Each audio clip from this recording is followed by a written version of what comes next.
Hello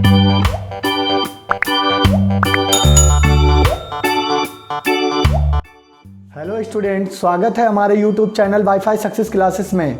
आप जैसा कि रह गए थे शेष जो एसिटिक अम्ल के रासायनिक गुण, अब उसको हमें कराना है भौतिक गुण। इसके पिछले वीडियो में दे दिए थे, क्योंकि वीडियो बड़ा हो रहा था तो इसलिए इसको दो स्टेपों में पार्ट 1 और पार्ट 2 में कराया है। आप पार्ट 1 देख सकते हैं, उसमें एसिटिक अम्ल को किस प्रकार से बनाया जाता है और एसिटिक अम्ल को एथेनोइक अम्ल कहते हैं। और ये अम्ल अम्लों की श्रेणी का सबसे प्रमुख अम्ल है जो सिरके का मुख्य अवयव होता है। तो इसके रासायनिक गुण, अब जो हमने एसिटिक अम्ल बनाया था इसको किस प्रकार से, इसके और इससे क्या क्या बना सकते हैं, तो इससे कई धातुओं से अपक्रिया कराएंगे, कई यौगिक से अपक्रिया कराएंगे, इसका निर्जलीकरण कराएंगे, अपचयन कराएंगे। तो चलिए आपको बताते हैं किस प्रकार से कराते हैं। तो नंबर 1, पहला नंबर होगा सक्रिय धातुओं के साथ क्रिया।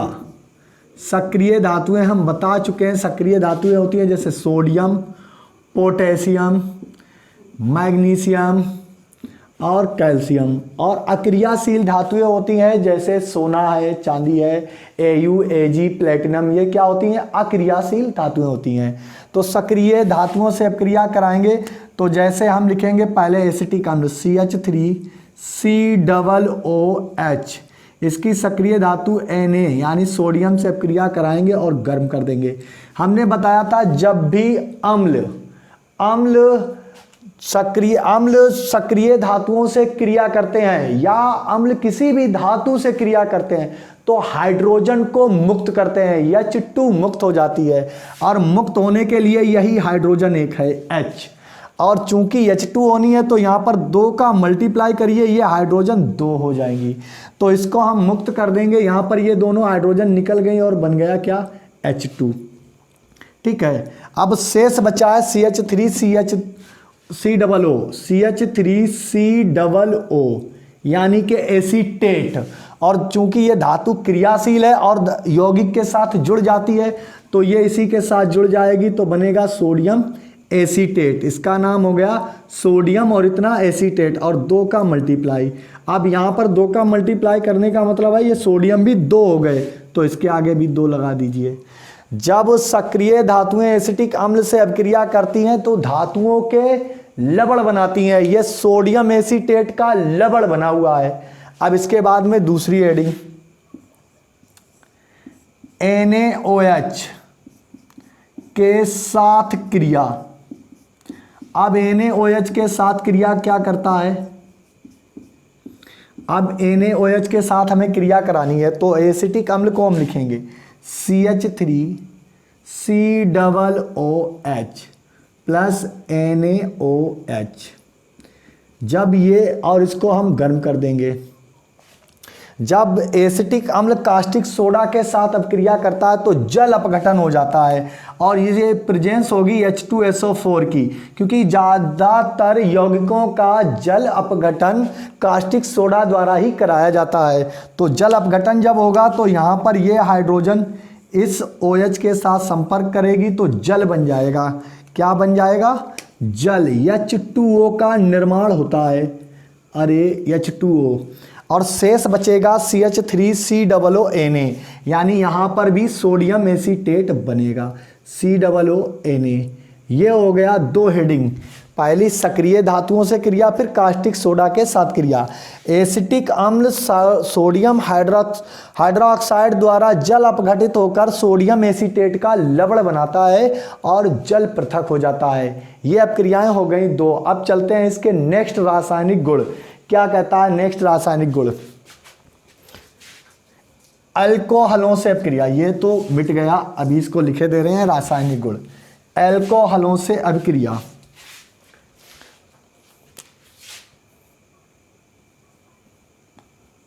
रासायनिक गुण ये था। तीसरी हेडिंग होगी अल्कोहलों से अपक्रिया। हॉलों से अभिक्रिया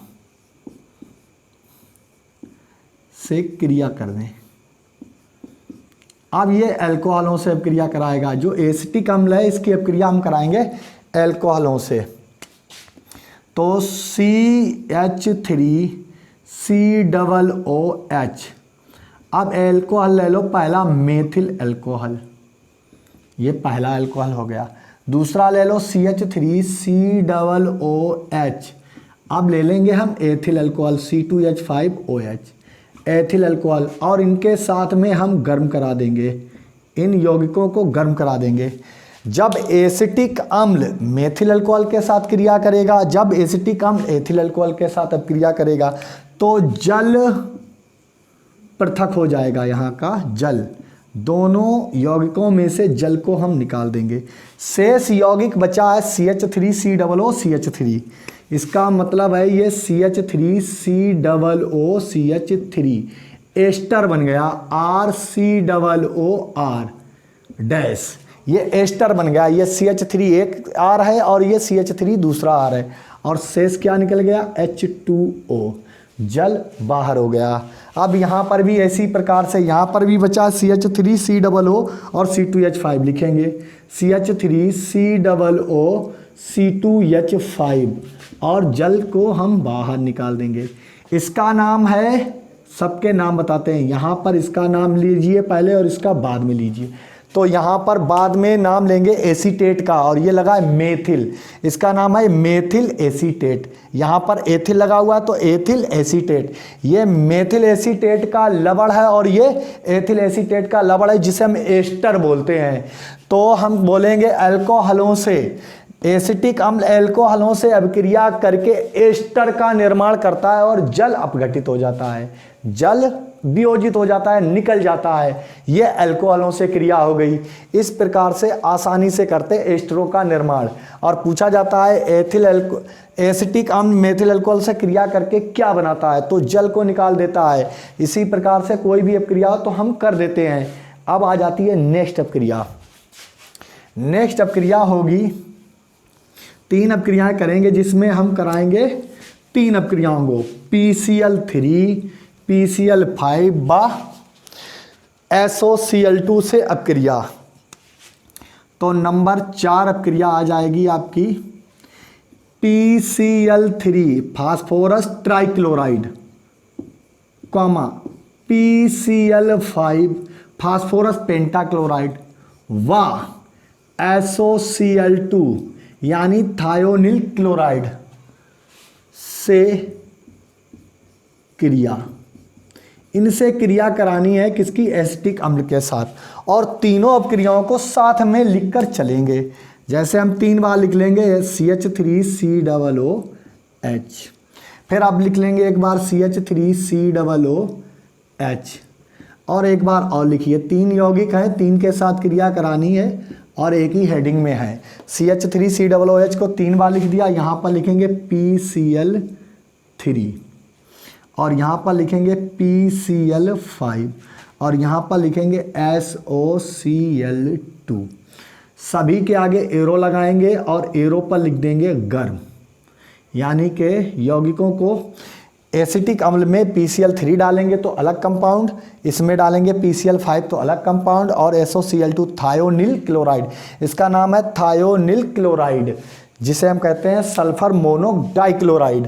अब यहाँ पर एक कंडीशन है, इतना यौगिक CH3CO यानी कि एसिटिल, और इसका 3 बार ये Cl है, ये 3 जोड़ने हैं, तो इसके आगे हम क्या कर देंगे 3 का मल्टीप्लाई। तो इतने यौगिक से इतना हम अलग कर देंगे, सभी से कंपाउंड में इतना अलग करेंगे। तो ये CH3CO, हर किसी का CH3CO लिखिए, CH3CO CH3CO CH3CO। चूंकि यहाँ पर क्लोरीन 3 बार है तभी इसका 3 का मल्टीप्लाई किया, और OH 3 बार हो गया, तो यहाँ पर हम लगा देंगे Cl, बॉन्ड के साथ में लगाएंगे Cl, और ये Cl और इसके आगे 3 का मल्टीप्लाई कर देंगे। अब ये यौगिक जो CH3CO 3 बार था और क्लोरीन भी हमें 3 बार प्राप्त हो गया। अब बचा क्या, एक फास्फोरस है और 3 ऑक्सीजन है और 3 हाइड्रोजन, तो इसको एक नया यौगिक लिखते हैं H3PO3। अब हम इसकी अभिक्रिया बोलते हैं। एसिटिक अम्ल को PCl3 के साथ जब गर्म किया जाता है तो एसिटिल क्लोराइड बनता है और ऑर्थोफॉस्फोरिक अम्ल पृथक हो जाता है। ये हो गया PCl3 के साथ। चूंकि अब यहां पर कितने लगे हुए हैं, 5। कितने लगे हुए हैं, 5। अब हम इतना नहीं कर सकते हैं तो हम क्या करेंगे, एक HCl पहले निकाल देंगे। यहां पर अलग अलग छोटे छोटे कंपाउंड बनेंगे। एक HCl निकाल दिया तो इसका एक HCl निकाल दो, ठीक। और इतना क्या, एक ऑक्सीजन है और एक Cl इसी से टूटकर CO के साथ जुड़ जाएगा, जो यहां पर जोड़ दिया। टोटल कितने Cl PCl5 से निकल गए, 2 निकल गए, 5 हैं, 2 निकल गए, तो कितने बचे, 3। तो ये ऑक्सीजन का कण फास्फोरस के पास चला जाएगा, PO बना देगा, और 3 यहाँ पर पहले से है तो ये POCl3। हमने बताया था आपको, जब भी PCl3 के साथ अपक्रिया होगी किसी भी यौगिक की, चाहे वो एस्टल्डिहाइड हो, एल्डिहाइड हो, कीटोन हो, तो H3PO3 यानी कि ऑर्थोफॉस्फोरिक अम्ल 100% बनेगा। और जब PCl5 के साथ किसी यौगिक की अपक्रिया होगी, चाहे वो अल्कोहल हो, एल्डिहाइड, कीटोन किसी का हो, तो POCl3 और HCl 2 ये कंपाउंड जरूर बनेंगे, 100% बनेंगे। तो ये क्या है, एस्टिल क्लोराइड, ये भी एस्टिल क्लोराइड। अब थायोनिल क्लोराइड की बात आ जाती है। एक Cl तो हमें इसके साथ चाहिए या इतने यौगिक के साथ में, तो ये क्या बन जाता है, HCl निकल जाता। ये सल्फर मोनोऑक्साइड है, इस ऑक्सीजन के साथ क्रिया करती है तो सल्फर डाइऑक्साइड बन जाती है। SO2, यहाँ पर ये ऑक्सीजन जब इससे संपर्क करती है तो SO2 बना देती है, तो SO2 मुक्त होती है और एक बनता है HCl जो पहले निकाल दिया। Cl कितने हैं, 3, अरे 2 हैं और एक चला गया, बचा C। एसिटो के साथ में लग जाएगा Cl, तो ये भी बन जाएगा एस्टिल क्लोराइड। तो देखा आपने किस प्रकार से अपक्रियाएं होती हैं।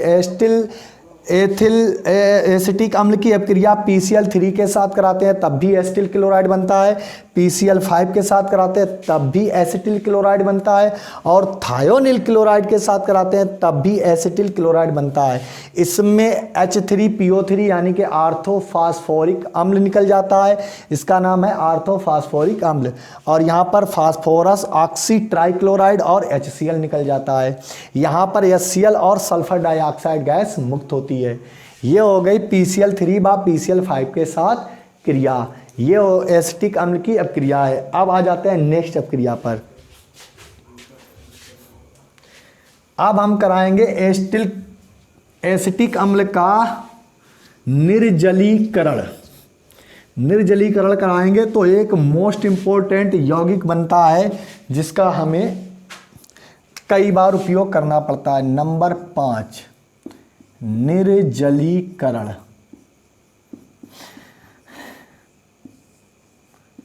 निर्जलीकरण, एसिटिक अम्ल का निर्जलीकरण कराना है तो CH3COOH, यहाँ पर भी एक यौगिक से हम निर्जलीकरण कराएंगे तो यहाँ से 2 हाइड्रोजन तोड़ेंगे, इसकी एक ऑक्सीजन लेंगे और कोई भी ऐसा यौगिक नहीं बनेगा जो कुछ काम कर दे। तो हमें कम से कम 2 एसिटिक अम्ल के अणु चाहिए, और एसिटिक अम्ल के अणु चाहिए कम से कम 2। जब 2 अणुओं का हम निर्जलीकरण कराते हैं एसिटिक अम्ल में तो यहाँ पर जल पृथक हो जाता है। निर्जलीकरण का मतलब होता है डिहाइड्रेशन, लूज मोशन होना। इसका लूज मोशन करा दिया है तो यहाँ पर क्या निकल जाएगा, H2O। डिहाइड्रेशन करा दिया, यहाँ पर H2O निकल गया। शेष क्या बचा, CH3CO और एक ऑक्सीजन के साथ, तो यहाँ पर लिखेंगे CH3CO और एक जो शेष ऑक्सीजन है वो इस प्रकार से जुड़ जाएगी। इसका नाम है एसिटिक एनहाइड्राइड। मोस्ट इंपॉर्टेंट यौगिक बना है जिसका नाम है एसिटिक एनहाइड्राइड। ये हो गया क्या, निर्जलीकरण। अब आ जाते हैं नेक्स्ट क्रिया पर। निर्जलीकरण के बाद में आ जाएगी अमोनिया से क्रिया। अब हम कराएंगे इसकी अमोनिया से क्रिया। अमोनिया से क्रिया कराएंगे तब भी एक मोस्ट इंपॉर्टेंट यौगिक बनेगा। अब क्रिया नंबर 6 जिसका नाम होगा NH3 से क्रिया। NH3 से क्रिया। अब अमोनिया बहुत ही स्थायी यौगिक है, लेकिन उच्च ताप पर यह कई यौगिकों से क्रिया कर जाती है। ये है CH3COOH और यहाँ पर हमें करानी है क्रिया अमोनिया से NH3। अमोनिया से क्रिया कराएंगे तो यहाँ पर एक यौगिक ऐसा बनेगा जो हाइड्रोक्सिल को तोड़कर इसकी एक हाइड्रोजन से क्रिया कर जाएगा। तो यहाँ पर बनेगा OH यानी कि HOH H2O। H2O मुक्त हो जाएगा उच्च ताप किस पर? उच्च ताप पर। अब जल मुक्त हो गया, शेष क्या बचा? CH3CO और NH2। यहाँ से केवल एक हाइड्रोजन लिया गया है तो ये बनेगा CH3CONH2 जिसे हम कहते हैं एसीटामाइड। एसीटामाइड। जब एसिटिक अम्ल को अमोनिया के साथ उच्च ताप पर गर्म किया जाता है तो एसीटामाइड बनता है और जल पृथक हो जाता है। ये एसीटामाइड बनाने की क्रिया थी। अब आ जाएगी नेक्स्ट क्रिया अपचयन। अब क्रिया आ जाएगी नेक्स्ट नंबर 7 है अपचयन। अब हमें एसिटिक अम्ल का अपचयन कराना है तो एसिटिक अम्ल को लिखेंगे CH3COOH। इस प्रकार से हमने इसलिए लिख लिया कि अपनी सहूलियत के अनुसार हम यौगिकों को लिख लेते हैं। जैसी हमें ज़रूरत आन पड़ती है वैसे ही हम यौगिकों को लिख लेते हैं। ये जो डबल बॉन्ड O है ये डबल बॉन्ड से जुड़ा होता है। अपचयन कराते हैं हमेशा हाइड्रोजन के साथ H सिंगल बॉन्ड H यानी कि ये H2 लिखा हुआ है और ये अपचयन होगा लिथियम एल्यूमिनियम हाइड्राइड की उपस्थिति में। किसकी उपस्थिति में होगा? Lithium aluminium hydride. अब यहाँ पर हम 2 का मल्टीप्लाई कर दें और इस ऑक्सीजन को छीन लें। यानी अपचयन का मतलब ही यह होता है किसी कंपाउंड से ऑक्सीजन का त्याग करना और उसकी ऑक्सीकरण संख्या को कम करना अपचयन कहलाता है। अब यहाँ पर क्या होगा? ऑक्सीजन को छीन लिया है, यहाँ पर 4 ऑक्सीकरण संख्या थी, अब इसकी एक एक रह जाएगी तो यहाँ पर बन जाएगा CH3CH और ये जो 2 हाइड्रोजन है इन्हीं दोनों बंधों से जुड़ जाएंगे तो वैसा ही लिखेंगे CH3CH2 लिख दिया CH3CH2। ये जो 2 हाइड्रोजन शेष बचे हैं वो इसके साथ और ये OH, ये बन गया एथिल अल्कोहल और निकल गया आपका जल। ये है एथिल अल्कोहल जिसे हम कहते हैं एथेनॉल। ये एथिल अल्कोहल बनाने की विधि है अल्कोहल।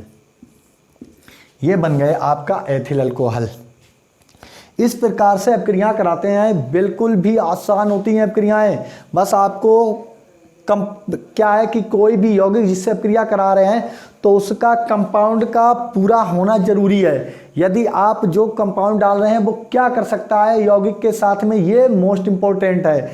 क्या निकलने वाला है, किस यौगिक से अपक्रिया करेगा, किससे करेगा, कहाँ पर करेगा, ये देखिए यहाँ पर करे, जो भी निकलता है वो बाहर दिखाई देता है। जब अपक्रियाओं को आप सीख जाएं, मेन कारण है कि आप अपक्रियाओं को करना सीखें, रटना नहीं। अगर आप सीख जाएंगे तो कभी नहीं भूल सकते हैं। ये अपक्रियाओं का क्रम ऐसा होता है, एक बार आपके माइंड में सही से आ गया बात कभी निकल नहीं सकती और ये वादा है कि आप अगर एक बार सीख जाएंगे कभी भी नहीं भूलेंगे। अपक्रियाओं को करना कभी नहीं भूल सकते हैं, ये इस बात का गारंटी है 100%। अब अपक्रिया आ जाती है एल्कीनीकरण कराएंगे, एल्कीनीकरण कराएंगे या बी कार्बोक्सिलीकरण कराएंगे। नेक्स्ट अपक्रिया आएगी आपकी बी कार्बोक्सिलीकरण। बी कार्बोक्सिलीकरण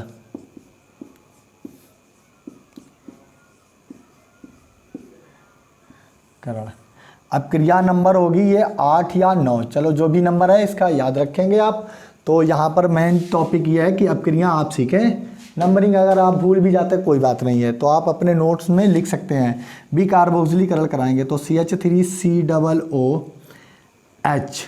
बी कार्बोक्सिलीकरण का मतलब होता है किसी भी यौगिक से कार्बन डाइऑक्साइड को निकाल लेना। जब हम बी कार्बोक्सिलीकरण किसकी उपस्थिति में, कास्टिक सोडा और कैल्शियम ऑक्साइड की उपस्थिति में कराते हैं एसिटिक अम्ल का, तो क्या होता है, कार्बन डाइऑक्साइड मुक्त होती है। ये देख लिया CO2 निकल गई, CO2 मुक्त हो गई।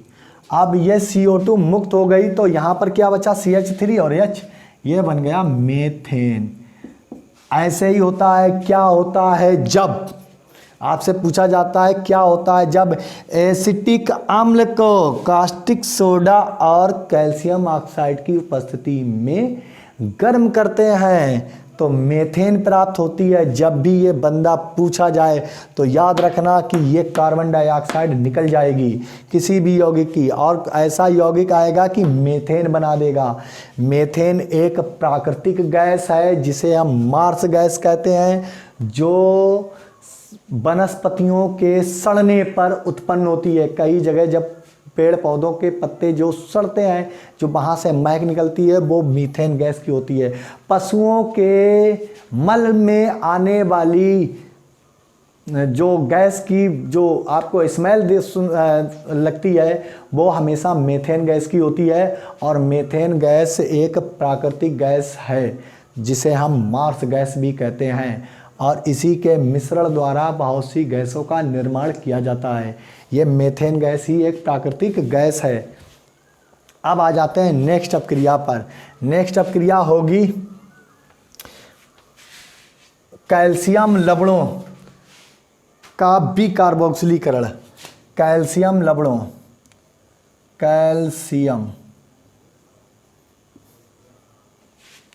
लवणों का अपघटन, लवणों का अपघटन।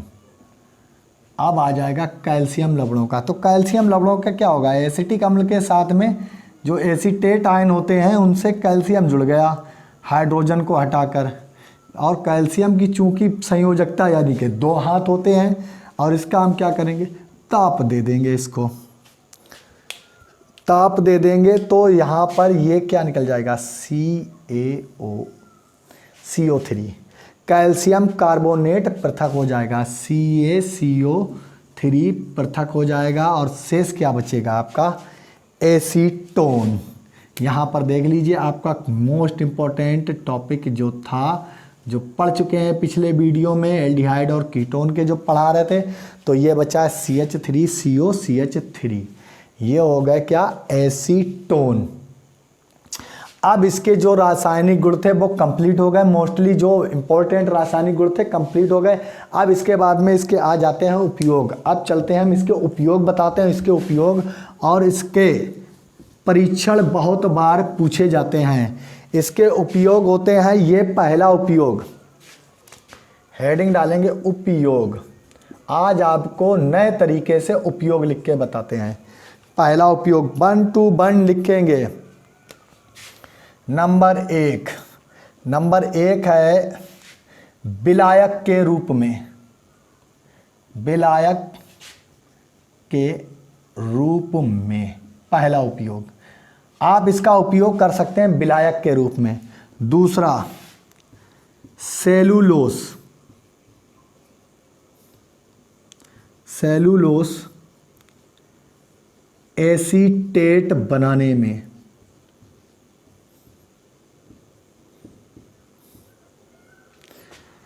नंबर 3 क्रोमिल ट्राइऑक्साइड यानी कि CR2O3 द्वारा ऑक्सीकरण, ऑक्सीकारक लिखेंगे, ऑक्सीकारक के रूप में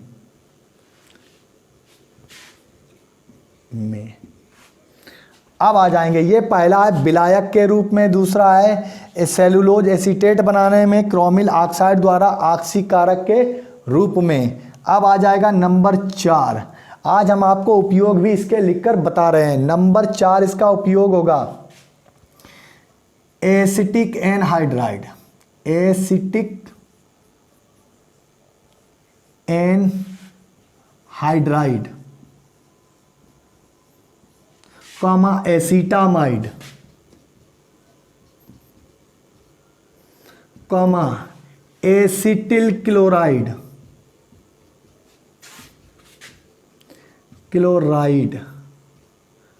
व एसीटोन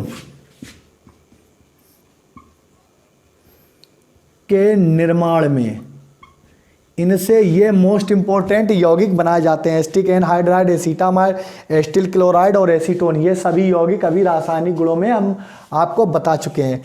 अगला पॉइंट नंबर 5, नंबर 5 है, नंबर 5 में हम इसका बताएंगे क्या, यह सिरके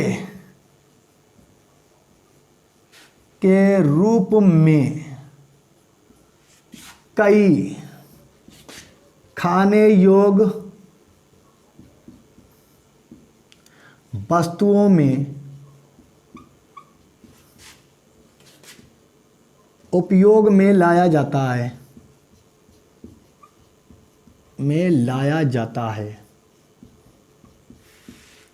ये हो गया इसका उपयोग। अब आ जाएंगे शेष परीक्षण। ये तो इसके उपयोग हो गए। अब यहीं पर हम आपको लिख कर बता देते परीक्षण। नंबर 1, एसिटिक अम्ल। एसिटिक अम्ल है, चूंकि अम्ल है, अम्ल वे होते हैं जो स्वाद में खट्टे होते हैं, नीले लिटमस को लाल कर देते हैं। परीक्षण करेंगे, ये नीले लिटमस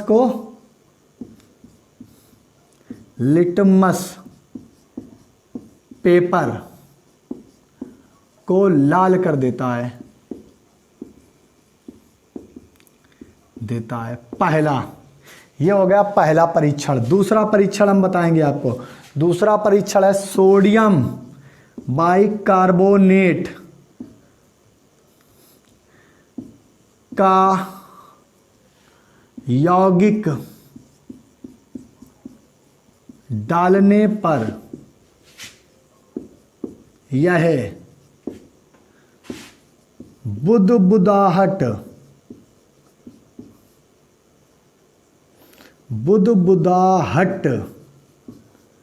के साथ CO2 को मुक्त करता है, CO2 को मुक्त करता है। ये इसका दूसरा परीक्षण है। देख लीजिए, नीले लिटमस पेपर को लाल कर देता है। कौन करता है? एसिटिक अम्ल।